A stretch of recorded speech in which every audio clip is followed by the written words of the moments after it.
travail et de toutes les régions sont le moteur de notre économie québécoise. Nous savons combien la gestion d'une entreprise est un travail difficile. Si vous êtes en affaires, vous connaissez certainement les obstacles mieux que quiconque. Vous savez également ce dont vous avez besoin pour réussir et ce dont votre industrie et votre communauté ont besoin pour que l'économie du Québec reste saine et forte. N'aimeriez-vous pas pouvoir parfois vous adresser au gouvernement et influencer les décisions qui touchent votre région, votre entreprise et votre gagne-pain? Maintenant, vous le pouvez. L'Observatoire FCCQ est la combinaison d'une technologie de pointe et de la force de notre réseau d'affaires pour donner plus de poids à votre voix. Il vous donne la possibilité de faire part de votre réalité et d'envoyer vos meilleures idées au gouvernement. L'Observatoire FCCQ a été créé en collaboration avec le Réseau des chambres de commerce du Québec pour savoir ce que vous pensez. Notre travail commence par l'écoute de nos membres dans chaque région du Québec en posant les bonnes questions sur les enjeux qui vous touchent. Le réseau fait la force avec l'Observatoire FCCQ, un outil qui permettra d'influencer l'environnement d'affaires au Québec en fournissant rapidement des données fiables par secteur d'activité et par région à nos partenaires et au gouvernement. Nous vous communiquerons des informations afin que vous puissiez prendre des décisions éclairées concernant votre entreprise, dans votre secteur et votre communauté. L'Observatoire FCCQ met de l'avant les questions qui vous tiennent à cœur. Il est temps de faire valoir votre voix. Inscrivez-vous à l'Observatoire FCCQ dès maintenant.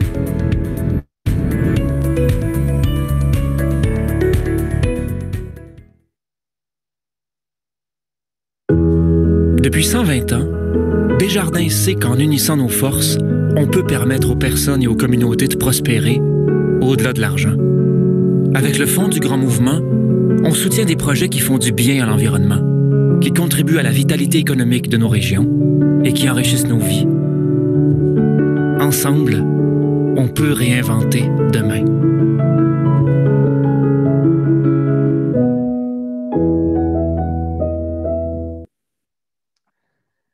Alors, bonjour, bon matin à tous. Je me présente, mon nom est Charles Milliard, je suis PDG de la Fédération des chambres de commerce du Québec. Alors, ça me fait extrêmement plaisir de vous accueillir avec nous ce matin dans le cadre de la tournée donc En mouvement pour la relance socio-économique, ce matin en Montérégie. Alors, écoutez, on a battu un record d'inscription ce matin. Vous êtes près de 400 personnes à vous être inscrites.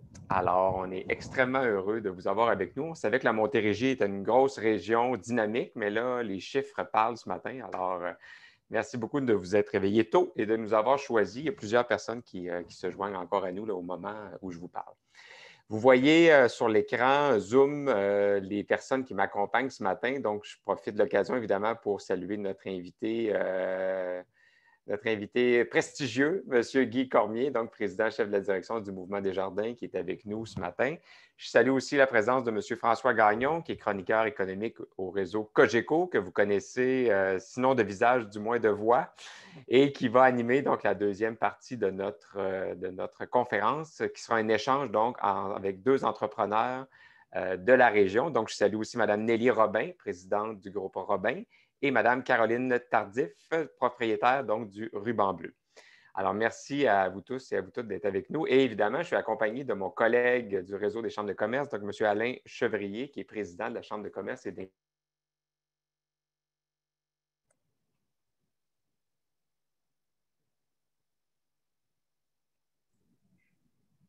Alors voilà, ben, je vais prendre le relève, notre ami Sage-Lee, malheureusement. Vous savez, la Montérégie, c'est une très, très grosse région, après ce que Charles vient tout juste de mentionner. Et bien entendu, pour mieux connaître la région, au niveau économique, ben, Guy Cormier, qui est président donc, du Mouvement Desjardins, nous a préparé ce qui suit. Et la parole est à vous, M. Cormier. Écoutez, merci beaucoup. Alors, à vous, François, Charles Milliard, Alain Chevrier, président de la Chambre de commerce d'industrie de la Rive-Sud, à vous tous, gens de la communauté d'affaires de la grande région de la Montérégie. Je suis très, très content d'être avec vous aujourd'hui. Puis merci, Charles le disait, merci d'être présent en si grand nombre. Je pense que ça témoigne que malgré la distanciation, on est capable de se rencontrer et de chercher des solutions pour la relance. Je suis assez content de m'adresser aussi à l'une des communautés d'affaires là, parmi les plus diversifiées et parmi les plus importantes du Québec. Mais je suis aussi ravi d'être avec vous aujourd'hui parce que la Montérégie, c'est la région d'où je viens. C'est la région d'où j'ai grandi puis où j'ai commencé mes premiers emplois. Alors, je suis super content d'être avec vous tout le monde aujourd'hui. Vous le savez probablement mieux que moi, la Montérégie, c'est clairement l'un des premiers pôles au niveau agricole, bioalimentaire au Québec. C'est un pôle industriel de premier plan qui a des domaines de pointe là, comme tout ce qui touche les hautes technologies, l'aérospatial, tout ce qui touche l'électronique. Donc, une région extrêmement dynamique et contributrice au PIB là, de la province, une grande force là, pour tout le monde. Ce que je veux faire, là, quelques messages ce matin, mais on va commencer juste par faire le point. C'est quoi la situation de la grande région de la Montérégie en lien avec la pandémie?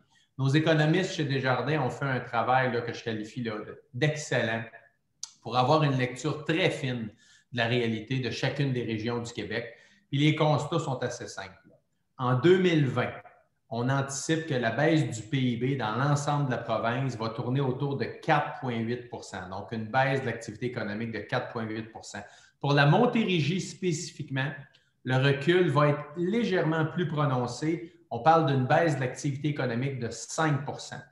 Quand on regarde la période de confinement plus stricte, là, de mars à mai, c'est 112 600 emplois qui ont été perdus en Montérégie. Ça représente à peu près 20 % de tous les emplois perdus à travers la province durant la pandémie.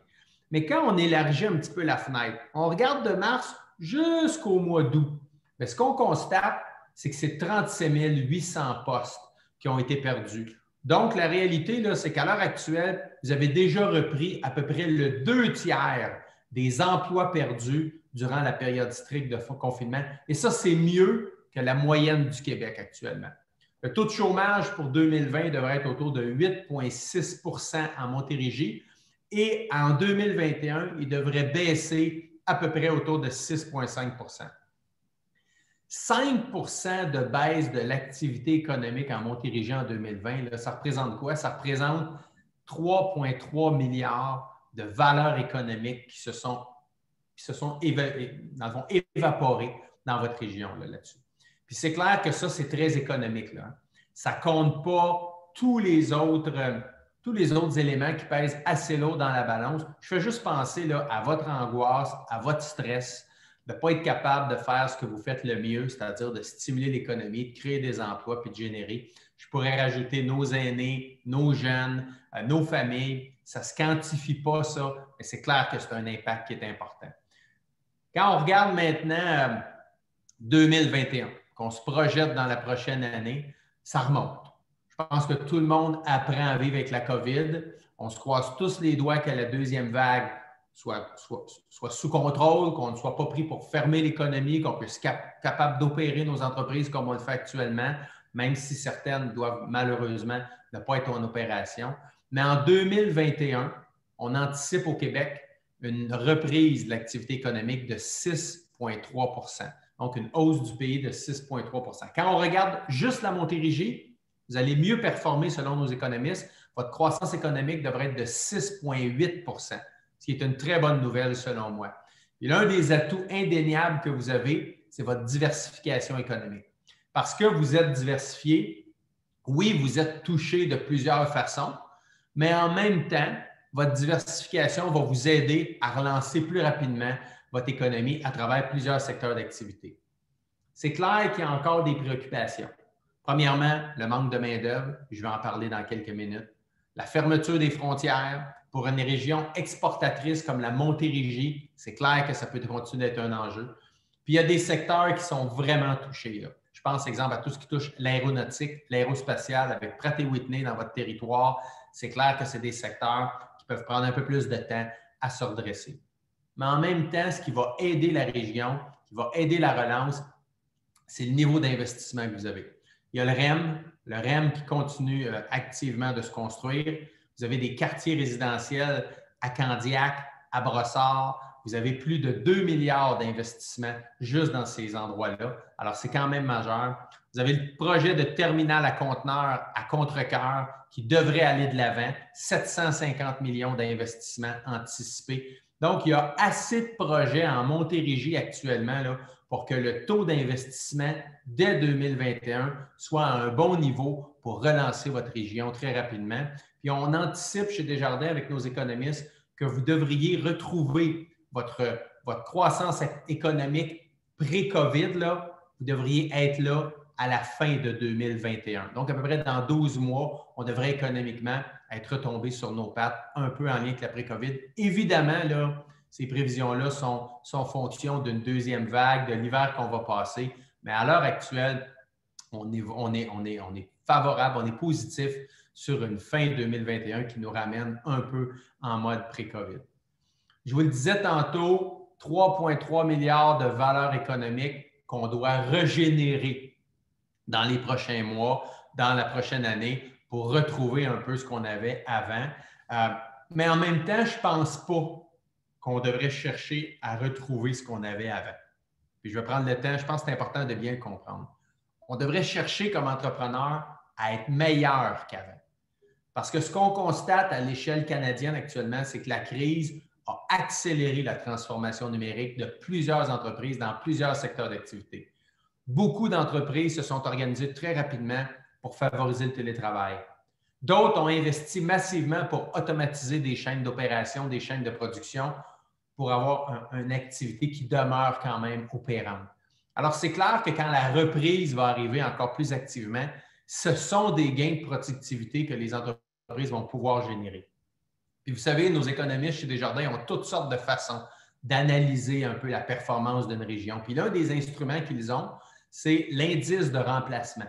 Essentiellement, ce que c'est si on prend 100 employés qui partent à la retraite, là, combien de jeunes arrivent dans la région pour compenser ces départs-là?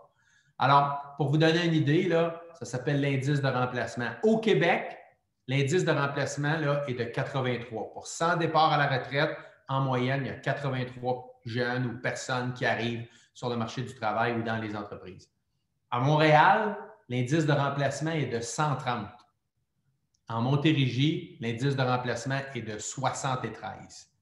Donc, pour 100 personnes qui quittent vos entreprises ou qui quittent le marché du travail en Montérégie, il y en a seulement 73 qui joignent le marché du travail. Selon moi, là, c'est l'enjeu stratégique et opérationnel numéro 1 de la région de la Montérégie. Là.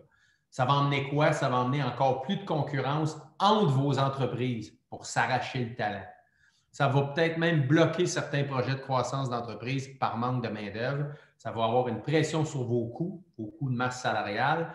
Puis peut-être dans certains cas, il y a des entrepreneurs qui vont prendre la décision de déménager certaines activités dans des endroits où il y a un petit peu plus de population ou que la démographie peut vous aider à avoir un peu plus de personnes.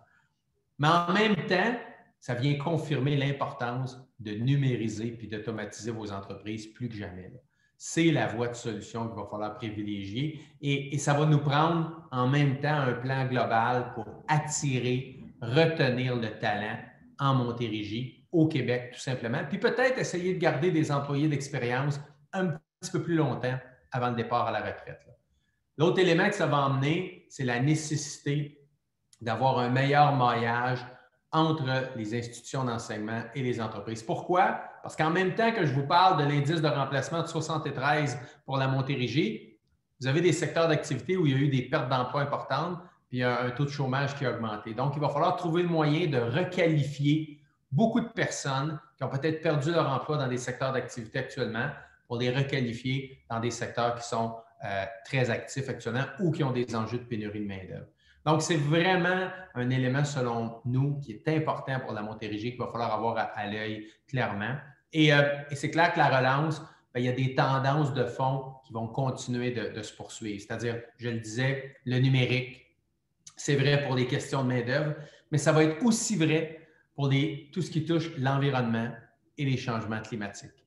Puis on le voit là, à travers le monde, là, plusieurs pays parlent d'une relance verte, parlent d'une relance plus équitable. Et dans le fond, la volonté commune, là, il faut que ce soit comment on peut faire mieux ensemble. puis on est devant une crise, ça nous oblige à repenser nos façons de produire, nos façons d'acheter, nos façons de consommer.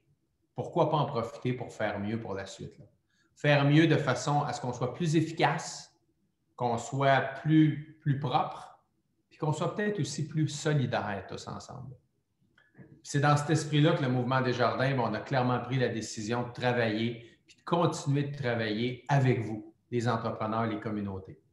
La vidéo d'ouverture en parlait, là, ça fait 120 ans que Desjardins est présent dans toutes les régions du Québec et dans toutes les communautés. Puis je peux vous dire que la relance là, du Québec est très, très importante pour le Mouvement Desjardins. Puis l'une de nos grandes forces depuis longtemps, vous le savez, c'est la proximité.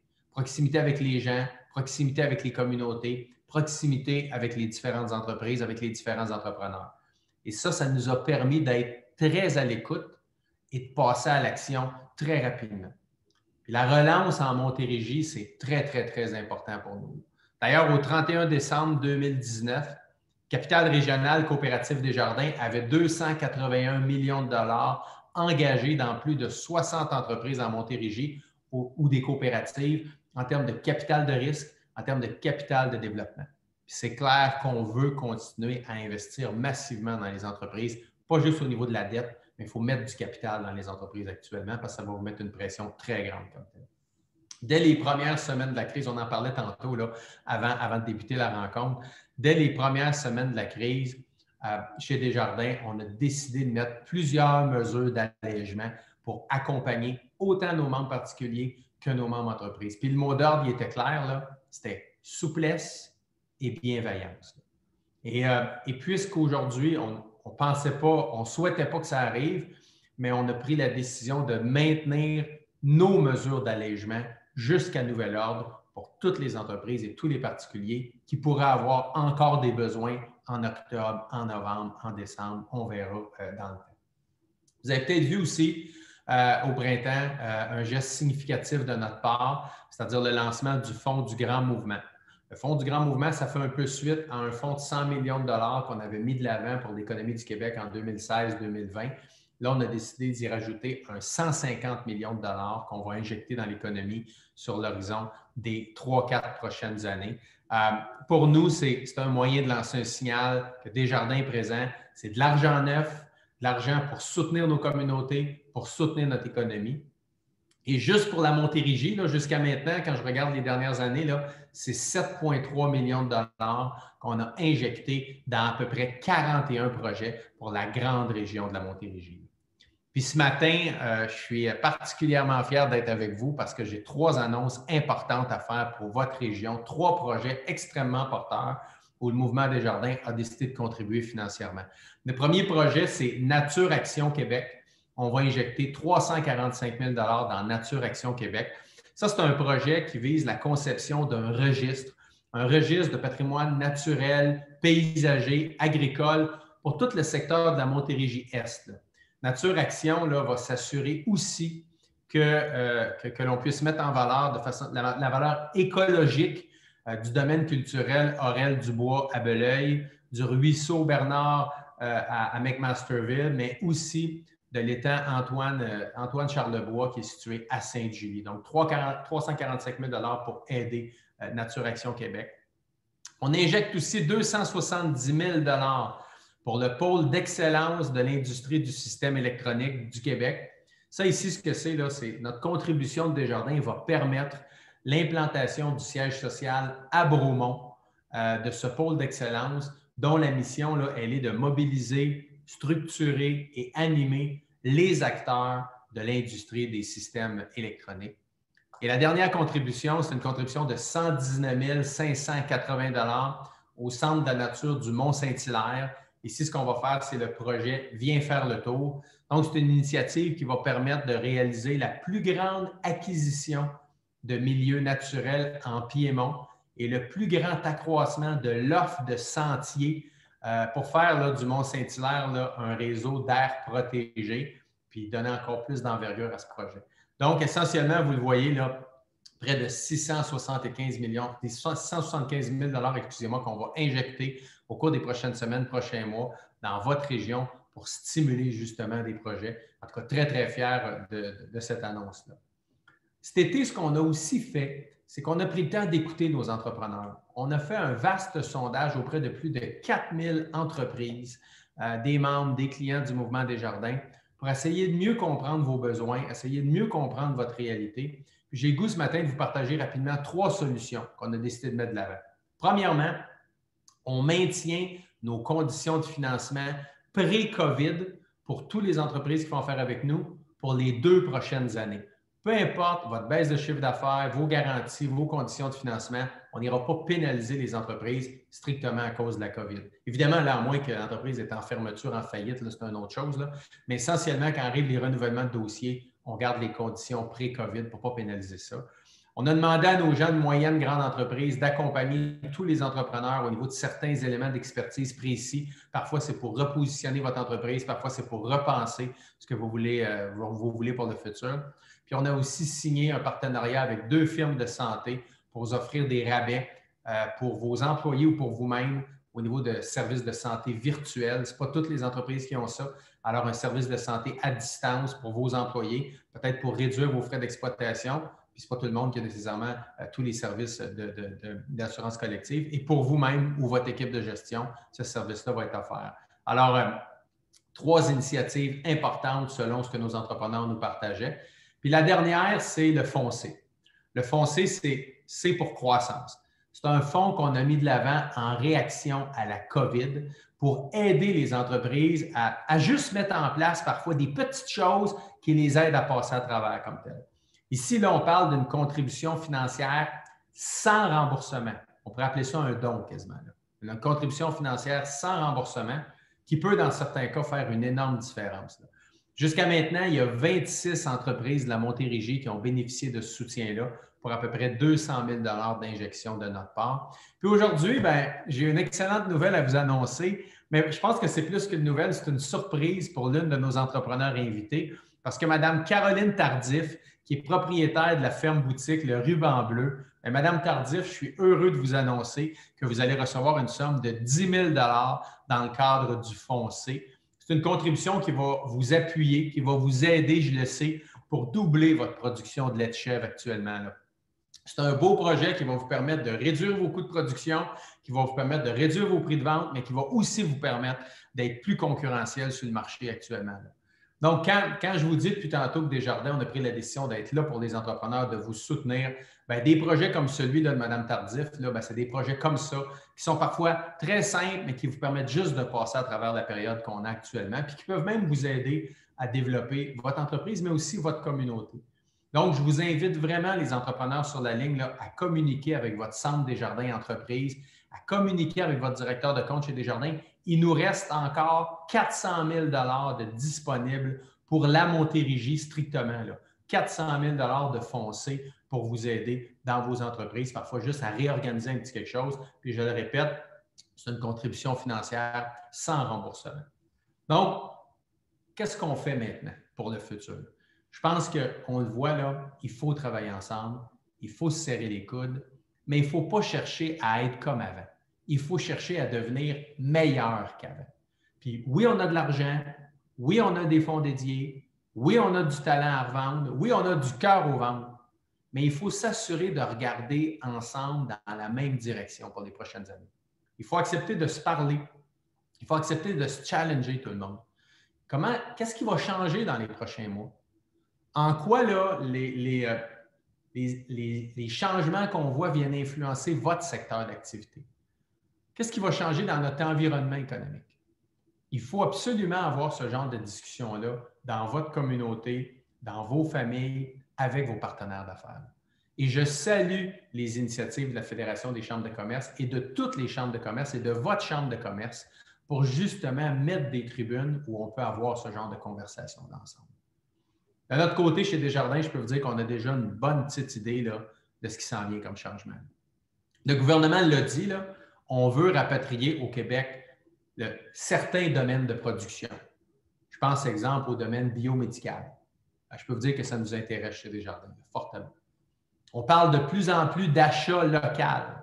On s'est même remis à parler encore plus intensivement de développement de serres. Ça aussi, chez Desjardins, ça nous intéresse énormément. Puis il y a aussi tout le défi de la lutte au changement climatique, avec toutes les déclinaisons qui en viennent, batteries électriques, etc., etc. Mais moi, je pense qu'il va aussi y avoir des changements de valeur assez importants qui s'en viennent dans la société après la COVID. Le vieux modèle là, que l'on connaît, là, extraire, transformer, utiliser, jeter après, là, il ne répondra plus. Il va répondre de moins en moins à une société qui est de plus en plus moderne. Il va falloir passer à d'autres choses, tout le monde, là, parce que c'est insoutenable économiquement, mais aussi environnementalement parlant. Et la pandémie, selon moi, là, elle est venue nous faire prendre conscience encore plus de notre fragilité individuelle et collective. Et je suis convaincu que les citoyens, les consommateurs, les actionnaires, les employés vont être de plus en plus nombreux à rechercher des projets ou des produits dans un concept d'économie circulaire. Ici, là, on parle d'un écosystème où rien n'est perdu, où on réutilise les produits usés d'une entreprise pour que ça devienne l'intrant dans la chaîne de production d'une autre entreprise. En fait, on crée toutes sortes de boucles pour qu'on utilise de moins en moins de ressources brutes, qu'on diminue le gaspillage, puis qu'on mène nos activités dans un plus grand respect des personnes et aussi de l'environnement. Chez Desjardins, on y croit tellement là, à l'économie circulaire qu'on a décidé d'injecter 2 millions de dollars dans une collaboration avec l'École de technologie supérieure située à Montréal. L'autre chose qui me préoccupe dans la reprise, c'est notre jeunesse. Pour nous, là, bon, les parents, là, la crise, évidemment, c'est beaucoup de stress, ça devient pesant.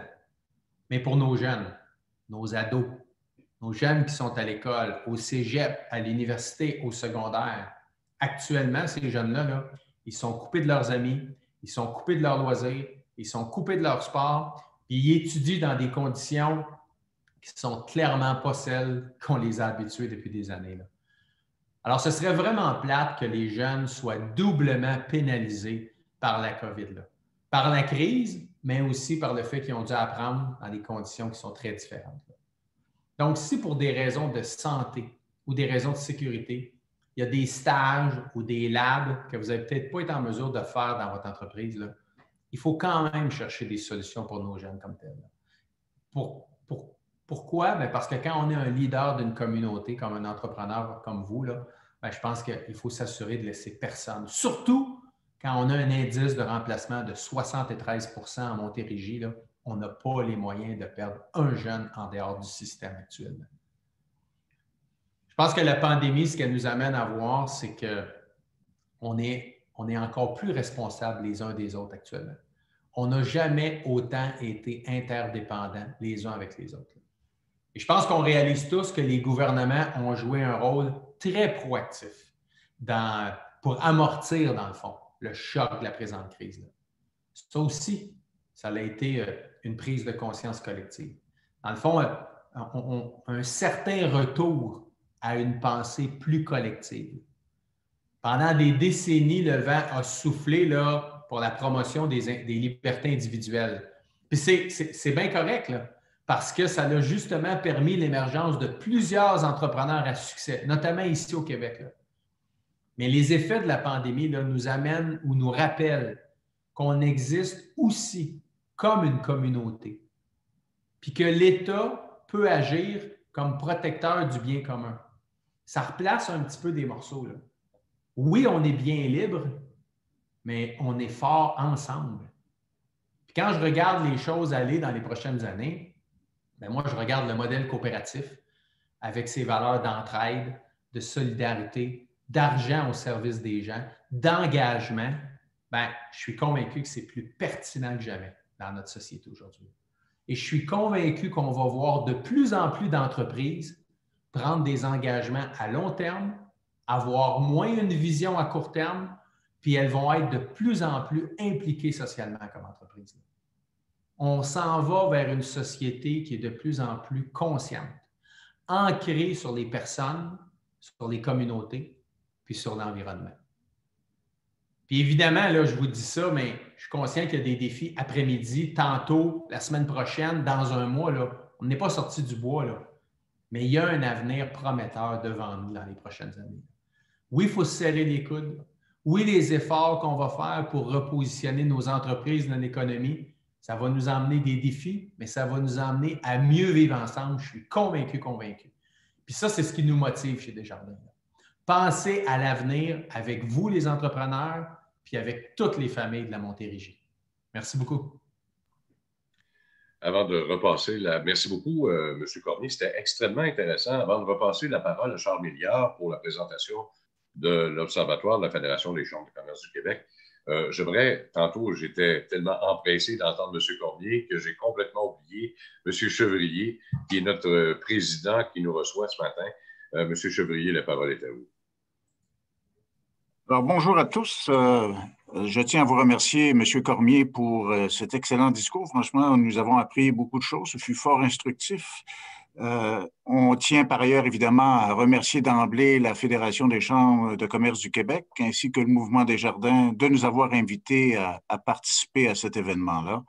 Nous remercions également les chambres qui ont participé à son succès et je tiens à les nommer. Il y a d'abord évidemment la Chambre de commerce et d'industrie de la Rive-Sud qui agit à titre d'ambassadrice aujourd'hui, mais il y a également la Chambre de commerce de la Haute-Yamaska, celle de Brome-Missisquoi, de la grande région de Saint-Hyacinthe, celle du Haut-Richelieu, de la vallée du Richelieu et de Vaudreuil-Soulanges. Alors, on a pris acte, évidemment, du portrait que vous avez dressé, M. Cormier. Comme je le disais tantôt, c'est fort intéressant. Nous constatons donc que nous avons un recul de l'activité économique de l'ordre de 5 % en Montérégie pour l'année en cours. Je vois que nous avions au début perdu un nombre considérable d'emplois, 112 600, ce qui représentait 20 % de l'ensemble des pertes d'emplois dans la province, mais qu'on s'est rattrapé grandement depuis, si j'ai bien compris, de sorte qu'aujourd'hui, il ne manque que 37 800 postes. Donc, on aurait repris, dans le fond, 2 tiers des pertes d'emplois, ce qui, à mon avis, constitue un bel exploit. Je constate aussi que la croissance économique pour notre région en 2021 devrait être supérieure à la moyenne du Québec avec 6,8 % et que par ailleurs, nous devrions, espérons-le, recouvrer l'état dans lequel nous étions avant la pandémie à la fin de 2021. Alors, ce sont là des nouvelles évidemment fort encourageantes. Nous prenons acte aussi de vos recommandations qui sont fort pertinentes, c'est-à-dire que nous devrions dans l'avenir chercher à être meilleurs et d'envisager donc des progrès sur le plan numérique, notamment au chapitre du télétravail et de l'automatisation.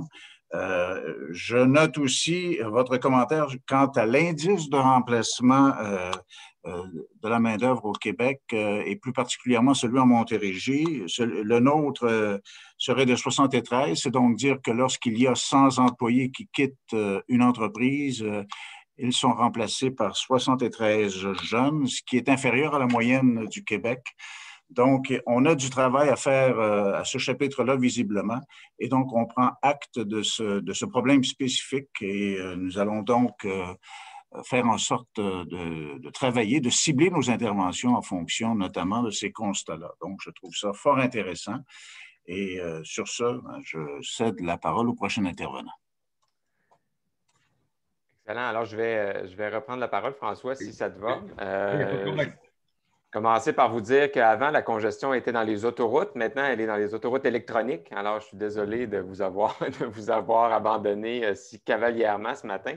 Je réalise que dans mon secteur, entre 8 et 9, il y a un petit enjeu. Là. Alors, je vais remédier à la chose. Ceci étant dit, je vais remercier Alain pour sa présentation. Je crois qu'il y a la Chambre de commerce de Sorel-Tracy aussi qui est avec nous. Alors, je prends la peine de les saluer. Mais merci à la Chambre ambassadrice de la Rive-Sud.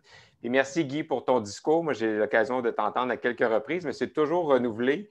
Et il y a toujours des belles annonces. Il faut toujours rester à l'écoute quand Guy parle parce qu'on peut recevoir des belles nouvelles, là, donc comme Mme Tardif vient de recevoir. Alors, je pense que c'est une belle nouvelle et c'est un beau témoignage de l'engagement de Desjardins dans la région de la Montérégie.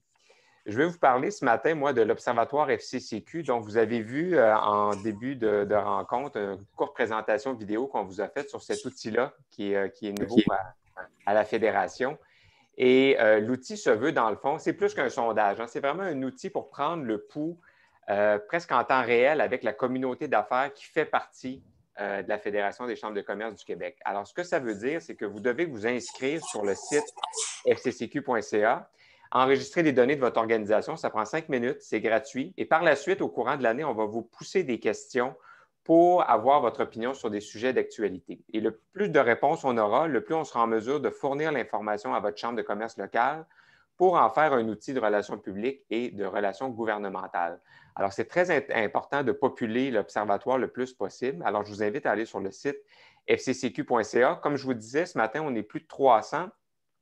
Là, on est en démarrage de l'Observatoire, donc on a près de 50 répondants sur ce que je vais vous montrer ce matin, mais j'aimerais ça que la prochaine fois qu'on se voit, parce que c'est un outil qui va vivre bien au-delà de cette tournée-là, on aura le plus de résultats possible. Alors, Sonia, je te demanderais de changer peut-être la diapositive. Donc, au niveau des...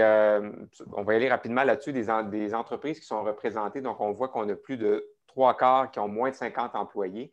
Alors, je pense que c'est une bonne représentation aussi du tissu entrepreneurial qu'on a en Montérégie. Beaucoup de plus petites entreprises, justement, de 50 et moins, donc qui ont répondu à notre sondage. Et à la prochaine diapo, donc, les secteurs qui sont représentés. Mais encore une fois, je pense que c'est... j'aimerais qu'il y ait un petit peu plus de gens, je vous dirais, du commerce de détail, mais les services professionnels, scientifiques, techniques, le domaine financier, les soins de santé, donc ce sont des industries qu'on retrouve assez largement sur tout le territoire de la Montérégie. Donc, je vais vous amener aux impacts de la pandémie et de la relance économique. Et c'est des chiffres qu'on pourra rendre disponibles aux gens, là, des directeurs généraux des chambres de commerce. Si vous êtes intéressés à les avoir, n'hésitez pas à nous faire signe. Mais on voit que l'impact négatif de la crise, donc une évaluation des entrepreneurs, 72 des répondants ont eu un impact négatif.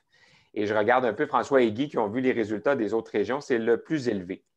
Alors, on était plus dans le bas 60, je vous dirais, 60-65 dans les autres régions. Donc, on a 72 d'impact négatif et très peu d'impact positif important. Encore une fois, c'est un chiffre qui était plus élevé ailleurs. Donc, 10 des entrepreneurs, donc si on est 315 aujourd'hui, il y en a donc 31 d'entre vous, par une loi statistique là, qui serait ressorti gagnant de cette crise-là, mais on comprend que largement, les impacts se sont fait sentir là, de façon négative. Plus d'un tiers d'entre vous, même impact négatif qu'on qualifie d'important. À la prochaine diapo, donc, quels sont justement les enjeux qui ont été rencontrés lors de la crise? Donc, on voit qu'évidemment, la baisse des ventes, 60 c'est un enjeu qui évidemment est central, mais en même temps, il y a eu 72 d'impact négatif. C'est donc dire que les gens attribuent un impact négatif à d'autres choses que les ventes. Donc, on voit qu'il y a une conscientisation que ce n'est pas seulement les revenus qui sont problématiques dans une pandémie comme ça. Il y a aussi tout l'enjeu de la main-d'œuvre. Et je vous amène dans la bulle à droite, donc, où 21 des entreprises sondées ont quand même enregistré des départs d'employés, des réductions d'heures de travail et évidemment des mises à pied. Mais compte tenu d'une baisse de 60 des ventes, on peut se demander si les mesures gouvernementales n'ont pas été profitables et salutaires pour beaucoup d'entreprises. Donc, je pense entre autres à la subvention salariale d'urgence qui, je pense, a permis au chiffre de 21 d'être aussi bas. C'est une mesure directe qui a été largement appréciée, largement utilisée, beaucoup plus que d'autres. On va le voir dans une prochaine diapositive. Et on sait qu'elle perdurera encore pour quelques mois. Donc, il y a tout lieu de continuer à l'utiliser si vous êtes admissible. Quels sont les freins à la relance économique? Donc, évidemment, la baisse de la demande vient jouer un rôle important, mais on voit aussi que le respect des normes sanitaires, non seulement ça a été dispendieux pour plusieurs entrepreneurs qui n'ont même pas pu les utiliser dans la plupart des cas parce qu'on a eu une refermeture dans plusieurs secteurs d'activité, mais évidemment, de faire respecter dans certains commerces ou entreprises, ça peut être difficile et ça constitue un frein, à tout le moins à la productivité et à l'efficience des ressources qui vont travailler chez vous. Donc, ça cause évidemment une augmentation des coûts d'opération. Donc, on voit 31 Et nous, on continue de penser que le gouvernement devrait être encore plus présent pour soutenir justement le financement des rénovations sanitaires qui ont eu lieu dans plusieurs secteurs d'activité. Donc, ça fait partie des mesures de soutien direct qu'on continue de promouvoir. Au niveau des mesures d'aide qui ont été utilisées, c'est un peu ce que je vous mentionnais tout à l'heure, on regarde la subvention salariale, donc 31 %. Je vous avoue que c'est un des plus bas taux, encore une fois, par rapport aux autres régions. Donc, on était plus dans le 40-45 %. Donc, je ne sais pas s'il y a eu une utilisation différente ou si les gens ne se sont pas qualifiés peut-être parce que les ventes année sur année n'étaient pas si mal que ça au début de la pandémie. Donc, ce qui est le plus élevé dans votre région, c'est vraiment les subventions sectorielles directes. Je trouve ça intéressant parce qu'on a vu lundi avec le premier ministre Legault, donc une prolongation des mesures directes pour, entre autres, les restaurants, principalement les restaurants, les gyms qui pourraient avoir des problèmes, évidemment, à couvrir leur loyer fixe. Mais on voit aussi, et ça, je trouve ça intéressant pour vous distinguer encore une fois, les incitatifs à l'innovation. Donc, il y a plusieurs personnes qui ont pris avantage, si on veut, des mesures qui ont été annoncées, entre autres par le ministre Fitzgibbon, mais je peux vous dire qu'il y en a d'autres qui s'en viennent. Et il y a même des mesures qui étaient présentes dans le budget du Québec au mois de mars, le 10 mars, 48 heures avant. D'ailleurs, le 10 mars, on était environ 400 personnes tassées comme des sardines dans un huis clos pour le budget du Québec. Alors, ça me fait toujours rire quand je pense à ça, parce que 48 heures plus tard, on était tous séparés. Mais ceci étant dit, il y a des belles mesures à l'innovation dans le budget du Québec qui devraient être annoncées, j'espère, cet automne et qui vont permettre à vous d'investir encore davantage pour poursuivre l'innovation dans vos organisations. Et il y a un autre élément ici que je veux regarder, la révision de la PCU pour favoriser le retour au travail. Donc, 17 % des gens ont estimé que c'était une mesure qui les a aidés, le fait d'arrêter une mesure. Alors, c'est là qu'on voit toute la différence dans une crise comme la nôtre entre des mesures de crise et des mesures de relance. Donc, la PCU était une excellente mesure de crise, mais n'était pas une mesure de relance. C'est pourquoi on l'a donc converti et envoyé dans la cour, si on veut, de l'assurance-emploi. Et dernière chose, sur les loyers commerciaux, vous voyez que l'aide a été bénéfique pour 12 % d'entre vous. Alors, c'est largement en dessous des attentes que le gouvernement fédéral avait. C'est pourquoi ils ont fait des changements donc dans les 10 ou 14 derniers jours à cette mesure-là pour qu'elle soit plus profitable. Je conclus en vous parlant du télétravail. Alors, le télétravail, on sait que c'est populaire, mais honnêtement, là, vous battez des records. J'ai hâte de voir les chiffres de Montréal dans une semaine. Mais 83 % des gens qui ont répondu mentionnent qu'on fait soit du télétravail à temps plein ou à temps partiel. Alors, au début de la crise, on avait l'impression que c'était un peu un concept qui était réservé aux entreprises de services, le secteur tertiaire, à la Ville de Montréal ou à la Ville de Québec. Là, on voit maintenant que c'est largement répandu. Alors, d'où l'importance d'avoir une politique de télétravail. Vous avez peut-être vu que le ministre Boulay a fait une sortie cette semaine suite à un avis du télétravail qu'il a reçu de la partie syndicale et patronale. Donc, de s'assurer d'avoir une politique de télétravail chez vous pour éviter des problèmes. S'il y a des accidents, exemple, chez vos employés à domicile, comment on règle ça? Donc, il faut penser à ça. Et à la Fédération, on peut certainement vous donner un coup de main de ce côté-là. Et évidemment, là, ça va vous faire rire, mais qui dit télétravail dit connexion Internet. Donc, il y a encore des dizaines de milliers de Québécois qui n'ont pas accès à une connexion Internet de qualité dans plusieurs régions du Québec. Alors, c'est important de connecter l'ensemble du Québec rapidement parce que ce n'est pas une tendance passagère. Je pense qu'on a vraiment passé le point de bascule où il y aura du télétravail de façon permanente dans beaucoup d'organisations. Il faudra s'assurer de rester aussi efficace et efficient qu'on l'était avant la pandémie. Alors, je m'arrête là-dessus. Je vous incite encore une fois à aller sur le site de la Fédération, fccq.ca, pour vous enregistrer à l'Observatoire. Et on aura l'occasion de vous présenter d'autres données dans le cadre de d'autres rencontres comme celle-ci.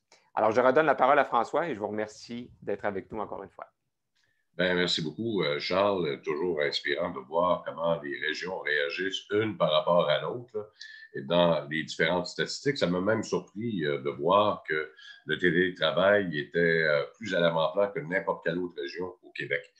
Si vous me permettez, je vous présente tout de suite nos deux entrepreneurs ce matin qui ont accepté de discuter avec nous.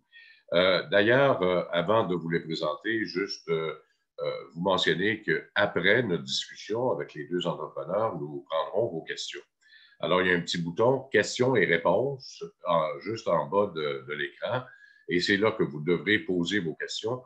Malheureusement, on ne peut pas aller directement aux participants. Si vous levez votre main, ça ne fonctionnera pas. Ou encore, dans la fonction « Converser », ça ne fonctionnera pas non plus parce qu'on ne peut pas observer les questions. Alors, vous pouvez poser vos questions soit à nos entrepreneurs, soit à M. Cormier, soit à M. Chevrier ou encore à Charles. Et ça nous fera plaisir de répondre à vos questions après la présentation qu'on va faire tout de suite. D'abord, je vous présente du ruban bleu, Mme Caroline Tardy. Madame, là, j'ai trahi ce matin que je viens de la région de Québec ce matin. Aimez-vous mieux Mme Tardif ou Tardy? Comme je viens de la région de Montréal, je dirais Mme Tardif, mais je vais pardonner. Oh, très bien. Merci beaucoup de votre indulgence. C'est Nelly Robin du groupe Robin. Madame Robin, bonjour. Bonjour, M. Gagnon, ça va bien? Ça va très, très bien. Deux entreprises complètement différentes, parcours différents, deux entrepreneurs qui ont eu un cheminement aussi très différent. J'aimerais commencer avec Mme Tardif, qui, ça n'a pas été facile, la fromagerie Le Ruban Bleu. Vous avez fait face à de nombreuses lacunes au cours des dernières années. Je pense à la listériose, 2004, un incendie. Ensuite de ça, vous avez perdu votre conjoint. Vous avez fait l'objet de nombreux articles, dont une de Louise Leduc dans la presse en 2019. Vous avez participé également cette année donc à une émission de télévision concernant... vous êtes très impliqué dans votre milieu agricole. Hein? Non, on parlera de votre entreprise tout de suite après, mais dans le milieu agricole de votre région, vous êtes très impliqué. J'ai envie de dire que je suis agricultrice d'abord et avant tout. Donc, oui, il y a une implication. Comme vous l'avez mentionné, j'ai perdu mon conjoint il y a presque 2 ans. Donc, ça l'a un peu réorienté mon horaire quotidien. Donc, maman monoparentale, agricultrice, femme d'affaires. On a une boutique à la ferme, une boutique à l'extérieur ici, donc une quinzaine d'employés. C'est sûr que mon implication en agriculture comme telle a été moins présente là, dans la dernière année, mais je reste fidèle à mes chèvres pour le moment. Oui, parce que c'est tôt le matin, les chèvres. Il faut aller chercher le lait. Là, ça ne se fait pas à 3 heures l'après-midi. C'est 4-5 heures le matin. Oui, mais dans notre cas, il n'y a pas de travail à distance de la maison. On ne peut pas traire nos chèvres par Internet. Ça, c'est clair. Madame Robin, moi, je veux saluer d'abord vos parents qui nous écoutent là, présentement, parce qu'on avait convenu qu'on allait parler de relève entrepreneuriale d'abord et avant tout avec vous. Vous avez pris la relève de votre père. Et comment ça s'est fait, la transition entre les deux? Parce que des fois, ce n'est pas facile. Je vous dirais que c'est une réflexion de part et d'autre qui perdure dans le temps. C'est pas quelque chose que tu décides à la dernière minute, c'est un accompagnement. Je pense qu'on a pris plusieurs années pour pouvoir le faire, puis bien heureuse de prendre le relais de l'entreprise que mes parents ont fondée dans les années 70. Puis, ça prend beaucoup de confiance, beaucoup de respect, beaucoup d'humilité pour pouvoir s'accompagner à travers ce cheminement-là. J'ai plusieurs entreprises le vivent au Québec là, actuellement, donc je suis fière avec eux. C'est multidisciplinaire chez vous. Là, hein? On parle d'hôtellerie, on parle d'immeubles résidentiels, de la location, on parle d'immeubles commerciaux, vous avez de la construction résidentielle et commerciale, vous avez également des maisons de personnes âgées. C'est très diversifié chez vous. Là. C'est très diversifié. Je vous dirais, le début de la COVID, depuis le mois de mars, ça a été pas mal une montagne russe. Ça a été de voir dans quelle industrie on est le plus touché par la pandémie, donc les résidences de personnes âgées, on a des soins de santé, l'hôtellerie, c'est beaucoup plus difficile. Puis de revoir nos stratégies pour focusser sur les industries qui vont bien, la construction, le boom immobilier, les appartements. Donc, ça a été une montagne russe. À un moment donné, tu te dis, tu travailles sur ce que tu connais le mieux. Puis comme M. Cormier l'a dit tantôt, je pense le relationnel, la proximité avec les gens, c'est là-dessus qu'on a investi notre temps dans les derniers mois. Justement, Mme Tardy, au cours des derniers mois, les défis auxquels vous avez dû faire face, c'est quoi exactement? Est-ce que, par exemple, la PCU a été nuisible chez vous? Parce qu'on le sait, c'était quand même 500 $ par semaine. Hein? Dans le domaine de l'agriculture, ce n'est pas des salaires, malheureusement, qui sont phénoménaux. Et comment vous êtes passé au travail? On a revu nos stratégies, puis comme Mme Robin le disait, nous aussi, on a misé sur ce qu'on était capable de faire, ce qu'on savait, puis la main-d'œuvre en agriculture reste un défi tout le temps. En mode COVID, elle est impressionnante. Puis en plus, nous, notre main-d'œuvre qualifiée vient d'Europe pour la plupart du temps.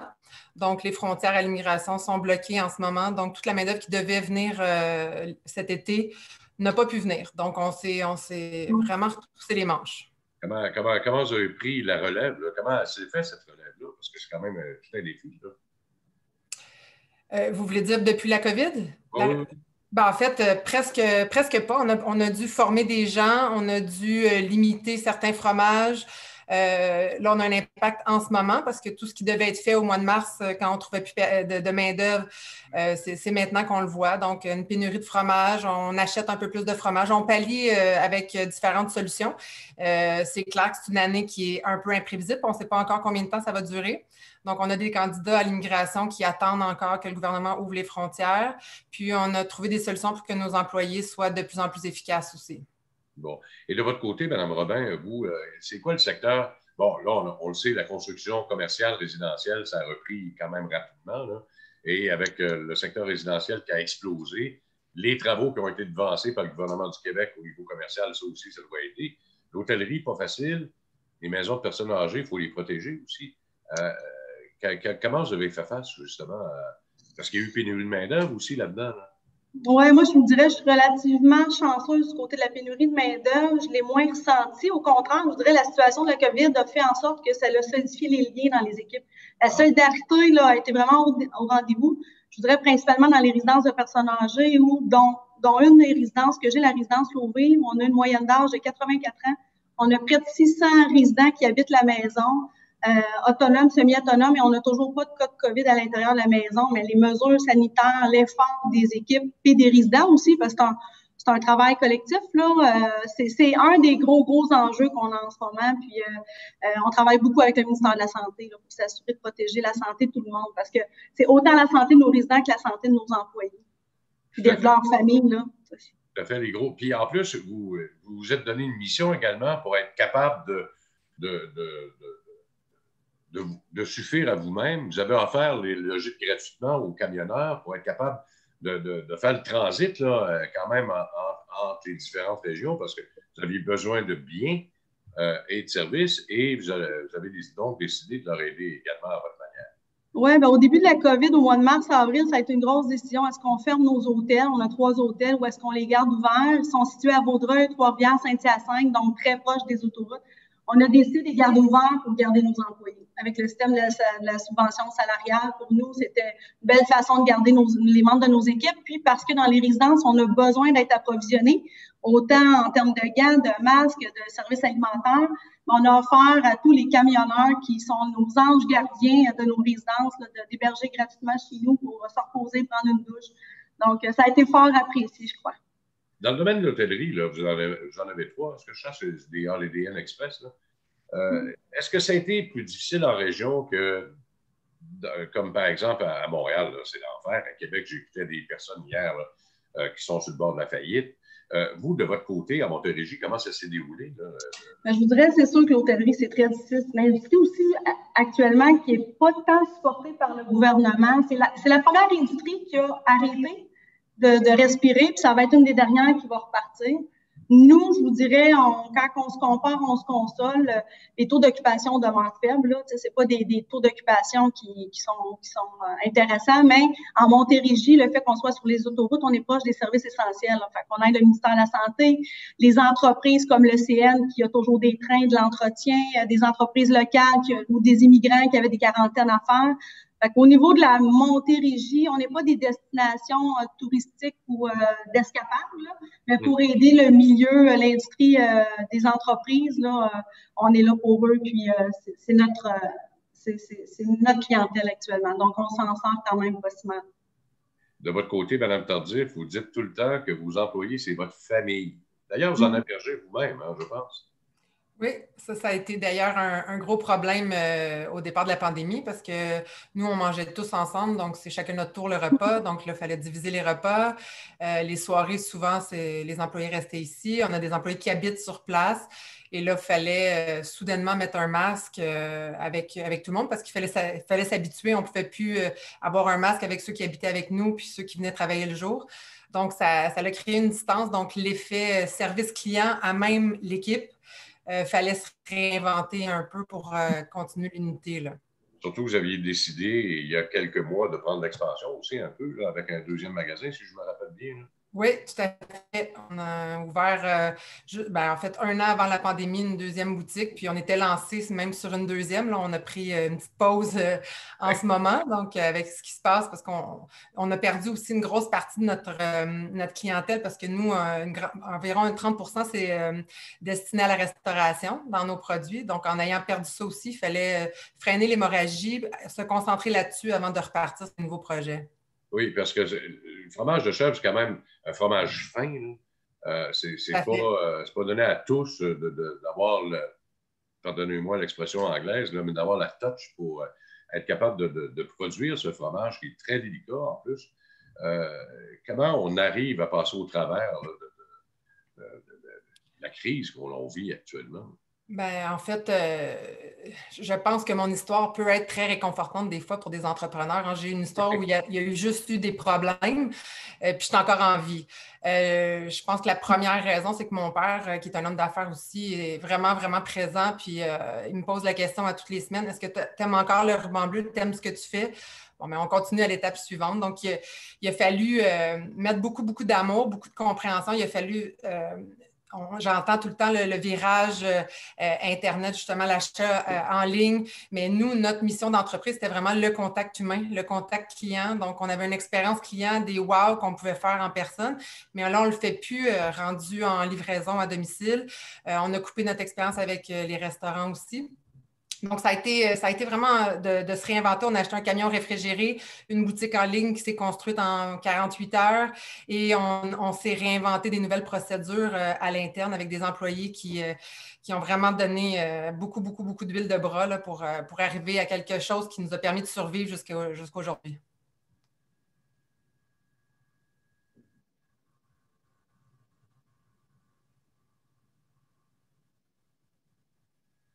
Là, malheureusement, moi, je ne vous entends pas. Je sais pas si j'ai dû m'accrocher dans quelque chose. Excusez-moi. J'ai fermé mon micro.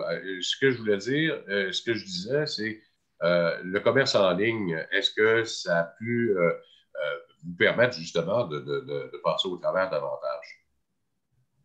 Bien, nous, ce qui est arrivé, ça l'a repris à peu près un 50 à 60 % de ce qu'on avait perdu au niveau de la restauration. Puis nos boutiques de détail, on s'est rendu compte qu'il y a eu une grosse, grosse baisse au mois de mars, mais après que les gens avaient vraiment besoin de contact, surtout après que les restaurants soient fermés, c'était leur petit luxe qui se permettait. Donc, on a perdu une partie de notre achalandage, peut-être un 20, 25, je n'ai pas les chiffres complets là, en ce moment, mais on s'est rendu compte que notre panier moyen a augmenté. Donc, on avait un panier moyen d'environ 40 $ par personne, qui est maintenant rendu au-delà du 70.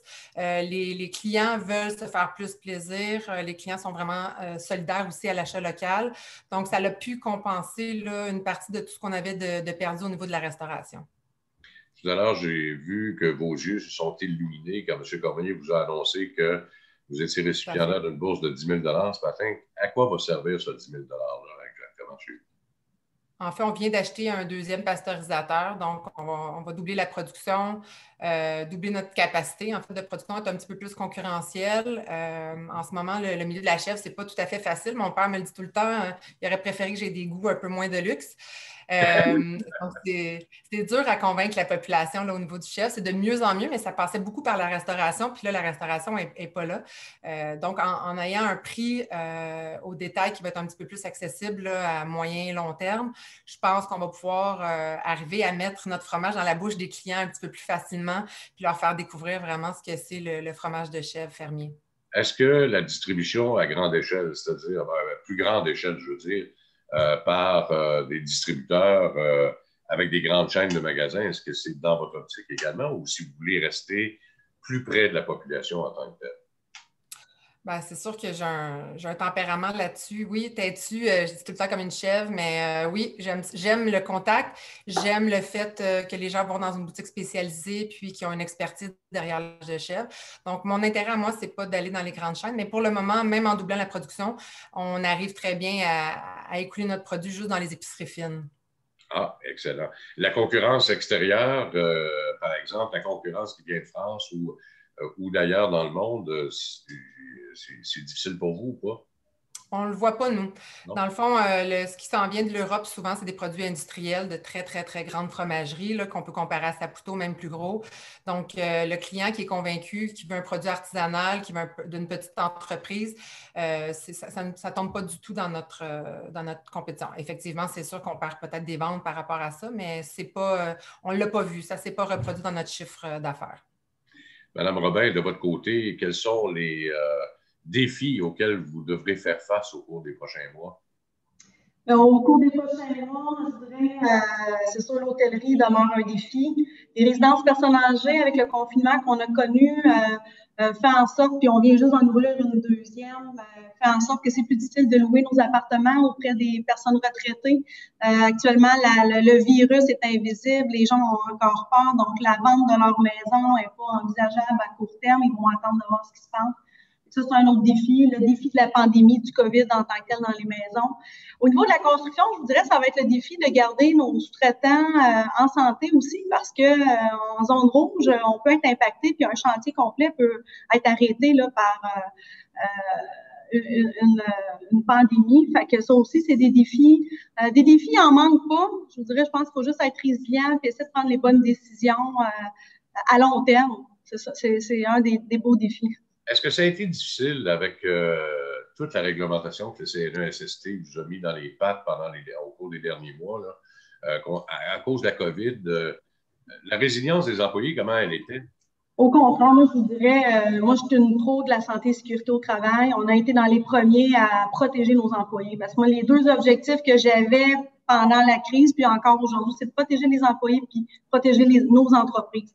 Fait que la CNESST, on a été, je pense, un très bon partenaire d'eux. Je pense que c'est important. On a changé nos comportements. On est habitué à porter le masque. On ne serre plus la main. On garde la distanciation. Fait que nos propres comportements ont changé. Puis je pense que c'est pour le bien de protéger tout le monde. Fait que non, moi, je ne vois pas ça comme une contrainte. Au contraire, je dirais on n'a pas le choix là, de prendre ce virage-là dans la situation actuelle. C'est certain. C'est sûr et certain que dans toutes vos entreprises, le télétravail ne peut pas s'appliquer partout. Là, ça, c'est clair. Une maison, comme Mme Tardy tantôt, la traite des chèvres, ça ne se fait pas par Internet. Comme une maison, ça ne se bâtit pas par Internet non plus. Mais le télétravail, quelle place a-t-il pris? Oui, bien, le siège social, tout le centre administratif est en grande partie en télétravail. Mais tout ce qui est résidence personnes âgées, hôtellerie, chantier, c'est impossible. On ne peut pas penser d'avoir du télétravail. Mais les mesures sanitaires sont très élevées. On a la chance avec nos résidences d'avoir une équipe de soins de santé, infirmerie. Fait qu'on est toujours à l'affût de mettre les mesures les plus élevées, mais partout dans l'entreprise. Et comme mot de la fin, j'aimerais ça vous entendre tous les deux. Peut-être de commencer par Mme Tardif. Comment vous entrevoyez l'avenir maintenant? Votre croissance à vous, là. Bien, comme Mme Robin, moi aussi, je suis très résiliente. Je prends ça au jour le jour. Je pense que ça va bien aller. Je pense que les gens vont toujours avoir besoin de manger. Puis d'un autre côté, j'ai mon équipe qui est hyper solidaire. Tout le monde est là depuis des années. Donc, d'un côté comme de l'autre, on va y arriver. Il va y avoir des hauts et des bas. Puis là, il y a eu des très, très bas. Mais on va passer au travers. Puis je souligne que Desjardins a été un grand aide là, au travers de la crise aussi. Bien, merci beaucoup. Madame Robin, de votre côté, c'est quoi les défis à voir, là? Moi, je vous dirais, j'ai la chance d'avoir différents secteurs d'activité. Puis quand un secteur d'activité va moins bien, bien, on s'appuie sur les autres secteurs. Fait que d'année en année, on corrige nos stratégies. Comment je vois l'avenir? Une chose que j'apprécie beaucoup du COVID, c'est le relationnel. On a tellement communiqué avec nos résidents, avec nos familles, avec nos locataires commerciaux auxquels on a participé à la subvention commerciale, avec nos employés. Puis ça, c'est précieux. Puis ça, je pense que ça l'a fait une différence et ça fait une différence. Il faut garder ça, le contact, la proximité qu'on a avec tout le monde pour pouvoir se relever le plus rapidement possible. Puis Desjardins, comme Mme Tardif l'a dit, c'est un de nos partenaires, donc qui a été là, depuis le mois de mars, depuis l'incertitude qu'on a démarré. Là, aujourd'hui, on commence à vivre avec la situation. Là, on est plus adapté, mais vraiment, Desjardins ont été là pour nous, puis je les remercie grandement. Bien, merci beaucoup, Mme Robin. Justement, une question pour M. Cormier, si vous me permettez, juste peut-être ouvrir votre micro. Ouais. C'est Sylvain qui nous écrit, qui nous demande, est-ce que le foncier est disponible aussi pour les OBNL d'économie sociale? La réponse est oui. La réponse est oui. Toute entreprise qui fait affaire avec nous, que ce soit d'économie sociale. D'ailleurs, le mois de novembre, c'est le mois de l'économie sociale. Hein? Je voyais un commentaire tantôt. Merci de l'avoir mentionné. OBNL, tout secteur d'activité, communiquez avec votre directeur de compte. Puis, je le disais, il reste 400 000 de disponibles pour la Montérégie. Et moi, avant de céder la parole complètement à M. Chevrier pour le mot de la fin, j'aurais une question à lui poser. Comment vous expliquez que le télétravail ait pris tant de place dans votre région? Oui, il y a de l'agricole, il y a de l'industriel aussi, mais comment vous expliquez ça, que vous êtes au-delà de la moyenne provinciale?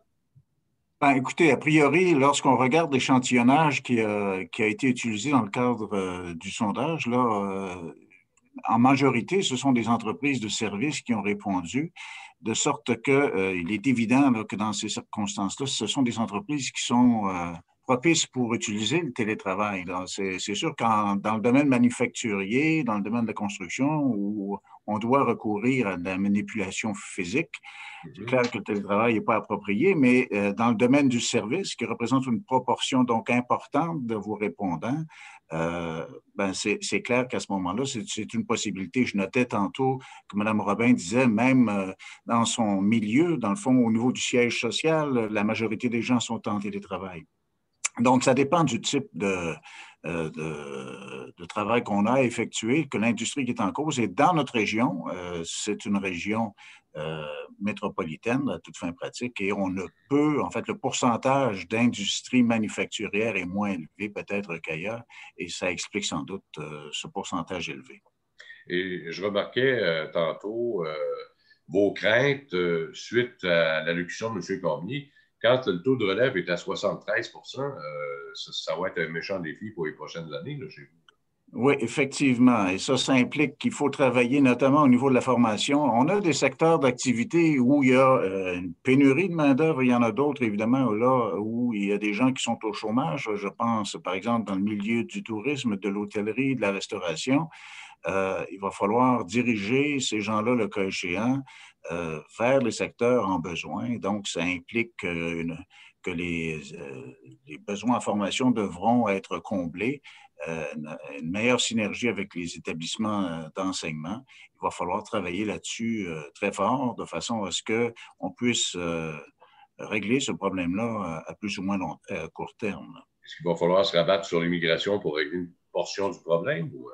Ça a toujours été un enjeu, l'immigration. Je pense qu'avant la pandémie, ce l'était et ce l'est toujours. Je pense qu'il faut qu'on puisse avoir accès à de la main-d'œuvre qualifiée et si elle doit provenir de l'extérieur du Québec, ben soit.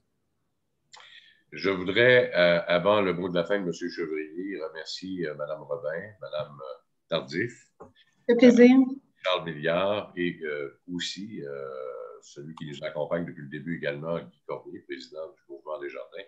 Merci à vous tous également d'avoir participé donc à cette rencontre pour les gens de la Montérégie. Et bien sûr qu'au cours des prochaines semaines, il y en aura d'autres pour visiter d'autres régions. Mais je laisse le mot de la fin à votre président donc de la Chambre de commerce de la Montérégie, M. Alain Chevrier. Merci, M. Gagnon. Alors, je tiens encore une fois à vous remercier, M. Cormier, pour cette excellente conférence. Ça a été très informatif. On en tire des constats fort intéressants que nous allons retenir donc pour ajuster, dans le fond, nos interventions dans le futur. Je vous remercie beaucoup pour cela. Je remercie aussi M. Millard pour l'information qu'il nous a transmise dans le cadre de son sondage. C'était aussi très pertinent. Nous prenons acte de ça et encore une fois, nous allons en tenir compte pour nos interventions futures. Alors, je remercie donc la Fédération des chambres de commerce du Québec et le Mouvement Desjardins, ainsi que toutes les chambres partenaires. Et j'invite tous les gens qui ont assisté à cette conférence donc de s'inscrire activement à l'Observatoire de la Fédération des chambres du commerce du Québec. Vous voyez que c'est un outil fort intéressant qui nous permet donc d'analyser l'état de l'économie régionale à un moment précis. Donc, c'est très utile pour tous les intervenants. Alors, encore une fois, merci de votre présence et à la prochaine. Merci beaucoup tout le monde. Au revoir. Au revoir.